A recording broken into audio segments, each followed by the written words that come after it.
దెయ్యం చిన్ని మంచి స్నేహితులు. ఒకరోజు చిన్ని దెయ్యంతో ఇలా అంటుంది.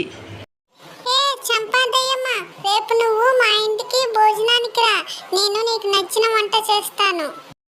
ఓహో అలాగా చిన్ని, నాకు మటన్ కూర అంటే చాలా ఇష్టమని నీకు తెలుసుగా, మళ్ళా ఆ కూర తెస్తావా?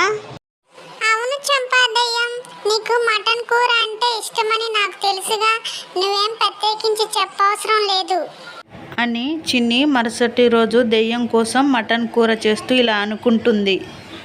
వామ్మో, ఏదో మాట వరుసకి ఆ చంపదయ్యాన్ని భోజనానికి పిలిచాను, కానీ మటన్ కేజీ 800. ఆ దెయ్యానికి అసలే మటన్ కూర అంటే ఇష్టం. ఆ చంపదయ్య నాకు కొంచెం కూడా ఉంచకుండా తింటుందేమో మటన్ కూర అని చిన్ని మనసులో ఆలోచించి కూరలో ఎక్కువ కారం వేస్తుంది. దెయ్యం రానే వస్తుంది భోజనానికి. చిన్ని, వంట రెడీ అయిందా? తిందామా భోజనం?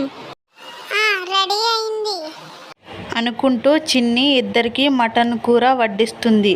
పాపం దెయ్యం 2 ముద్దలు తినగానే కారం ఎక్కువగా ఉండడం వల్ల తినలేక అన్నం మొత్తం వదిలేసి సగం ఆకలితోనే ఇంటికి వెళ్తుంది. అమ్మయ్య, ఆ చంపదయ్యం కూరలో కారం ఎక్కువ వేయడం వల్ల అన్నం మొత్తం వదిలేసింది. ఇది కూడా నేనే తింటాను అని అనుకుంటుంది చిన్ని. మర్నాడు దెయ్యం కూడా చిన్నిని భోజనానికి పిలుస్తుంది. అమ్మో, ఈరోజు నా బెస్ట్ ఫ్రెండ్ చిన్ని మా ఇంటికి వస్తుంది. తనకి ఇష్టమైనవి ఆహారం మొత్తం రెడీ చేయాలి. బిర్యానీ, స్వీట్స్ ఇవన్నీ రెడీగా చేసి ఉంచాలి అని చంపాదెయ్యం చిన్ని కోసం రకరకాల వంటలు చేస్తుంది హడావిడిగా. చిన్ని చంపాదెయ్యం కలిసి భోజనం తింటారు, సరదాగా మాట్లాడుకుంటూ. చిన్ని, నా వంట నీకు నచ్చిందా? నువ్వైతే కడుపు నిండా మనస్ఫూర్తిగా అన్నం తిన్నావు కదా, నీకేమీ ఇబ్బంది లేదుగా? చంపాదయ్య, నీ వంట చాలా బాగుంది. నేను ఎప్పుడు ఇంత రుచికరమైన ఆహారం తినలేదు. నీకు చాలా చాలా ధన్యవాదాలు ఇన్ని రకాల వంటలు చేసినందుకు అని చెప్పి చిన్ని ఇంటికి బయలుదేరుతూ ఉంటుంది. పాపం ఆ చంపాదయ్యం ఎంత మంచిదో.